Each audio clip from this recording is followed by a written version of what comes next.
গাজলের আলমপুরের কাছে আমতলা এলাকায় কলকাতাগামী সরকারি বাসের সাথে মাল বোঝা একটি পিকআপ লরির সঙ্গে মুখোমুখি সংঘর্ষের ঘটনায় ব্যাপক চাঞ্চল্য ছড়ায় ওই এলাকায়।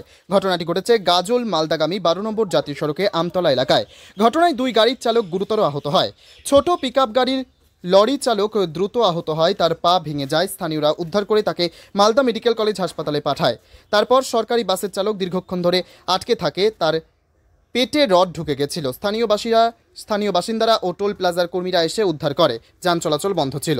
জানা গেছে এই দিন আলমপুরের হাট ছিল। আলমপুর থেকে কলকাতার দিকে সরকারি বাসটি রং রুটে মালদার দিকে যাচ্ছিল।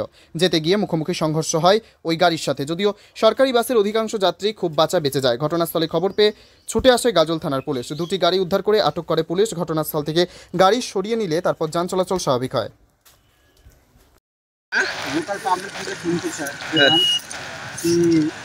ছোট গাড়ি যে অশোক লেনের গাড়িটা রডটা ডাক্তারের আর পার হয়।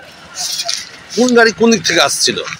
স্টেট বাস তো দেখতে আপনি তো দেখতে পেয়েছেন, স্টেট বাসটা রং সাইডে কোথা থেকে কোন দিক থেকে? কলকাতা যাচ্ছে। হ্যাঁ, কলকাতা থেকে যাচ্ছে আর রং সাইডে যাচ্ছে। আর ছোট গাড়িটা? ছোট গাড়ি মানে নিজের সাইডেই যাচ্ছে। মাল বোঝাই ছিল? মাল বোঝাই গাড়ি। তারপর এই দুটো মিলে কজন আহত হয়েছে? দুটো মিলে ওই ড্রাইভারটা আর ছোট গাড়ির ড্রাইভারটা আর অশোক লেনের গাড়ি, মানে ছোট গাড়ি বলে অশোক লেনের গাড়ি, আর বাসের একটা ড্রাইভার।